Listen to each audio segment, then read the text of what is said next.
Hello everyone! Ngasi unconventional careers singi marakta ngasi topic design. Design haibasi karino? Design haibasi process amani. Haibadi karigumba ama wakhalda sagalaga madubu maung maring naina planning tawduna objects, interactive system, building amadi vehicles na chingba kaya ama semba adubud. Design industry gi maru eba thabak sing khara panjarabada web designer, graphic designer, video game designer, textile designer, jewelry designer, fashion designer, product designer asina chingba kaya amasu lei. Hariba thabak sing asi oinabigidamagta ekhoina tamdaba yadraba courses sing adudi Bachelor of Design, Master of Design, Diploma amadi certificate course kaya amasu lei. Hariba course sing asi tamninglabadi 12 pass with 50% score oigadagani. Design tamnanaba entrance exam khara pallabada NIFT, GAT and CAT, NID, DAT asina chingbatsi. Design da career masembada sangraba yadaba skills kara panjarabada creativity, communication skills, problem solving, analytical ability, teamwork skills asina chingba asin. Kanagumba mahirusingna akupa marolgidamakta SS Career Solution da lakpiyu natraga makhada pijariba number asida pau pawbiro.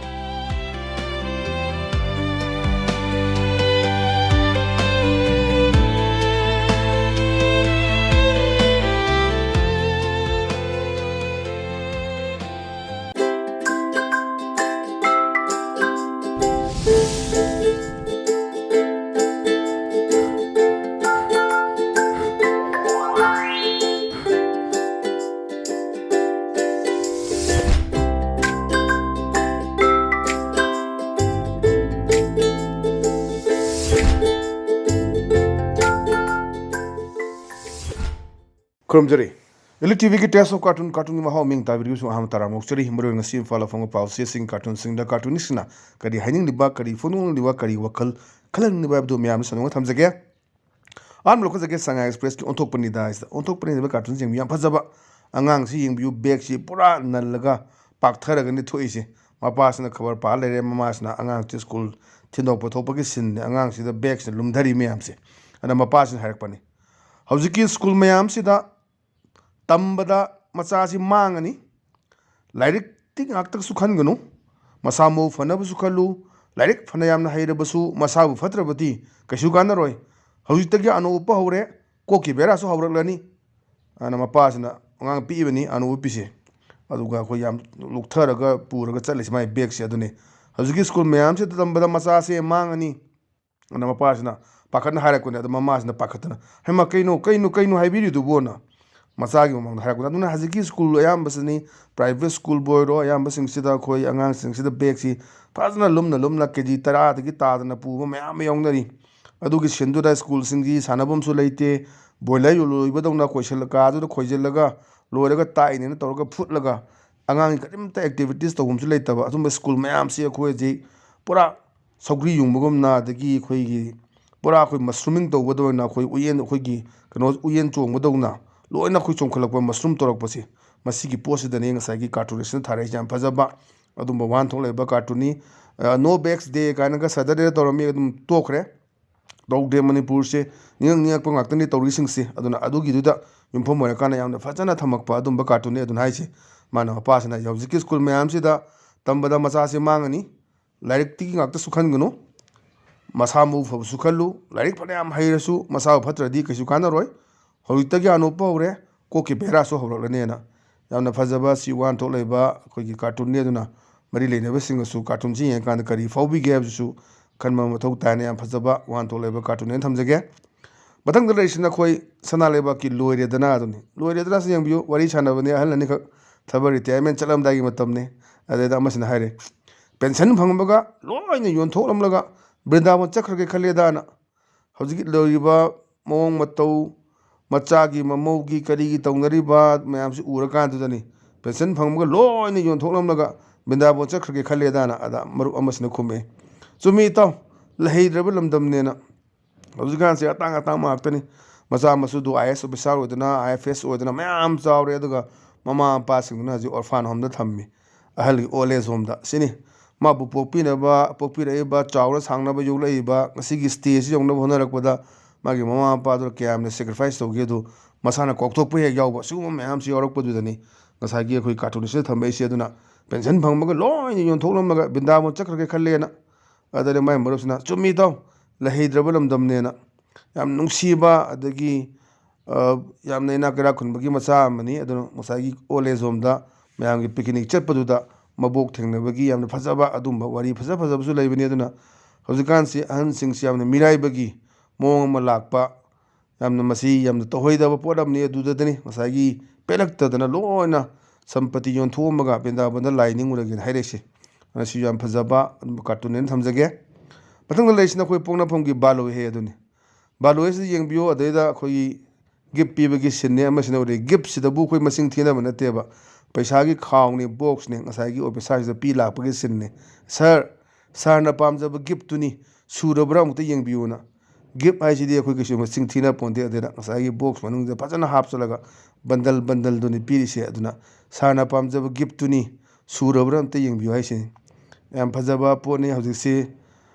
uire president lakpadagi mantri phatri mayam singchu mukhoigi ba khara phangjagadaba mayam su phangdre mukhoidagi amuk chumtharakpa machum chagadaba mayam su muchaba phangdre ana hajik chahi ani ga makhai henjale si khoi president natabida lal laisi president on handak chahi impha duni February 12 sida ana staida ningthau sembagi adagi ama tawbagi mayam tawnari mayam sini adana thinba lakpagi sinni sana pamjaba gift tuni surabra mukta yengbiyo haise gift ta kasu masing thinade adana surabra yengoisi wahan tholaiba adumba yam phajaba cartoon thamjage pathangda leisina khoi khoilan paugi as loire habaduneba adada masagi elected member ni habdo nehru tupi uppe kudra pajama sele maji elected ama oire ada khungangi praja ama leire ada lambi ji semdabagi sin hektal lekrak akhoigi nungdum no kaina pukchai chaibagi sin ne leise ada ngasai elected sin habni mausagi pibam kahanba pamdabadagi aina lambi si semdabanena adaida ngasagi khunjasni kumai yam phai sarana mausagi manghandaba haiduni mausagi pibam manghandaba haina adum mausadi koila sarak ponte adum lekhom lenanga chalakpani dana ana madugi pibam thammini mausagi pibam kahandanabane haiba yamna noksu nongningba adum yam phajaba adum baban thoklaiba cartoon thamjage lambi thongi matangdi hawjik yengbiu leira khula loina chatpiu hawjik ningdam da matam loisalakadore si yamna khoi koilas thaba matamni lambi thong sembagi khoi naha oiringeda koilas tharaga ngasagi khoi lembo maitando maifu puraga pekpa chatlini da koilas ki manam nungsiba manam ni hawjik koilas kamda namgidre haji mu concrete namu thaganare kaya yam chakadurno concrete thabduna mu hanagi pamba lambi dudagi phut anihum pixel yamna masina dugi maduda haidabada accident thokpa yaure yo thino thamme Manipur si karino lu leiribra leitrabra order leitrabra je pura chamam naba mongom da leiba phibam duni ana sisu yam phajaba madugi nunggi wahan thok leiba cartoon ne thamjage pathang da leisina khoi narol thokdangi hawa do leirang do aduni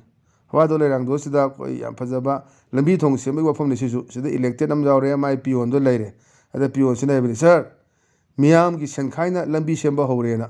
hajik jaga amadi awna mafam dui chapchaba kawre mayam sembidabagi lupa lising amom khainaraga mayam ji khunja sing do du leiro mayam khainaraga lambi sembagi hoi pawma leigibani ada yumpham borakpani sar miyam gi senkhaina lambi semba hawrena ada ngasai elected kuta pajama setpa nehru tupu pisan haire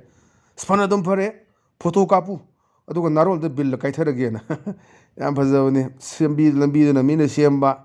adu mana semba sarga photo thagalaga saida bill akas bill kai gi sineba aduni sigumba mayam su thokta banate mayam khoi pukri meyaida lambi samamba toan ba mayam leigre ahiba mayam se adagi saida community hall saramba suksa di sadana akas bill gi dum mayam du urakanda cartoonist thamakpani aduna sar praja mayam pisa khainaraga khoi lambi semba hawrin ba nam phare bungo madu photo na mo aduga naru ondai thajalaga bill kai tharagena yam phajaba sisu cartoon ne thamjage pathang da leisna khoi people's chronicle gini Thursday theater isna Thursday theater jengbiyo sida khoi elected am yawre adamana haire magi PS lae the good news is am nungaiba paw ma kenonda decision we met on this issue has disappeared ꯑꯩꯈꯣꯏꯅ ꯃꯁꯤꯒꯤ ꯏꯁꯨꯁꯤꯒꯤ ꯃꯇꯥꯡꯗ ꯑꯩꯈꯣꯏꯅ ꯂꯦꯞꯈꯤꯕ ꯋꯥꯔꯦꯞꯇꯣ ꯃꯗꯨ ꯃꯥꯡꯈ꯭ꯔꯦ, disappear ꯇꯧꯈ꯭ꯔꯦ, and ꯂꯣꯡ ꯐꯣꯔꯒꯣꯇꯟ ꯁꯣ ꯃꯌꯥꯝꯁꯨ ꯁꯥꯡꯅ ꯀꯥꯎꯊꯣꯛꯅ ꯂꯩꯈ꯭ꯔꯦ. We need not implement it. Okay, ꯃꯗꯨ ꯑꯩꯈꯣꯏꯅ ꯑꯃꯨꯛ ꯏꯝꯄ꯭ꯂꯤꯃꯦꯟꯠ ꯇꯧꯕꯒꯤ ꯃꯊꯧ ꯇꯥꯗ꯭ꯔꯦ, ꯐꯔꯦꯗ ꯃꯌꯥꯝꯁꯦ ꯂꯣꯏ ꯀꯥꯎꯅꯈ꯭ꯔꯦ ꯁꯤꯅꯦꯕ. ꯆꯍꯤ ꯑꯃꯈꯛꯇ ꯉꯥꯏꯔꯦ, 2027ꯗ ꯏꯂꯦꯛꯁꯟ ꯇꯧꯗꯣꯏꯅꯤ. ꯁꯤꯗꯩꯗ ꯔꯨꯂꯤꯡꯒꯤ ꯃꯥꯡꯖꯕ ꯂꯩꯒꯅꯤ ꯍꯥꯏꯕ ꯄꯣꯂꯤꯇꯤꯀꯦꯜ ꯀꯃꯦꯟꯇꯦꯇꯔꯅ ꯍꯥꯏꯕ ꯃꯌꯥꯝ ꯑꯃ ꯂꯩꯔꯦ. ꯁꯣꯝ ꯅꯥꯀꯟꯗ ꯈꯨꯕꯥꯛꯁꯨ ꯅꯤꯡꯒꯤ ꯇꯥꯈꯠꯂꯤꯕꯅꯤ, ꯍꯟꯗꯛ ꯃꯇꯥꯡꯁꯤꯗꯗꯤ ꯁꯦꯠꯊꯔꯒꯦꯅ. ꯀꯅꯥꯅ ꯁꯦꯠꯄ ꯉꯝꯗꯣꯏꯅꯣ, ꯈꯨꯕꯥꯛꯅ ꯉꯝꯗꯣꯏꯔꯥ ꯊꯝꯕꯥꯜꯅ ꯉꯝꯗꯣꯏꯔꯥ ꯌꯦꯡꯅ ꯇꯥꯕꯅꯤ. 2027ꯁꯤꯗꯗꯤ ꯈꯪꯒꯅꯤ.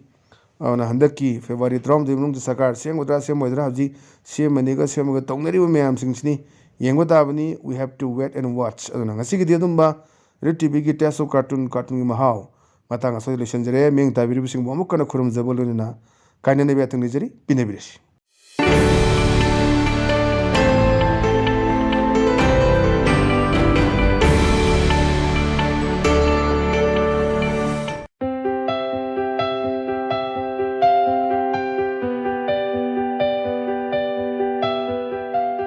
Hello everyone! Ngasi unconventional career singi marakta ngasigi topic design.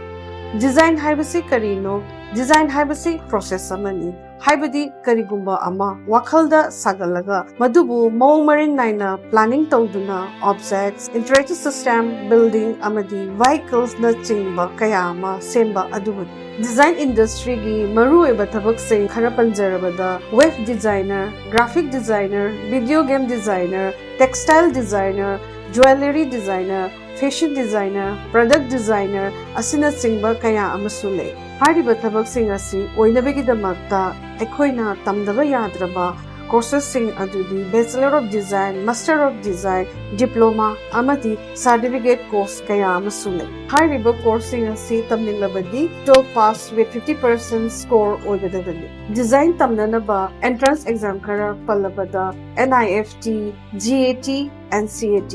NID, DAT asina chingbatsi. Design da career ama sembada sangraba yadaba skills kara panjarabada creativity, communication skills, problem solving, analytical ability, teamwork skills asina chingba asin. Kanagumba mahirosingna akupa marolgidamakta SS Career Solution da lakpiyu natraga makhaga pijariba number asida pau pabiro.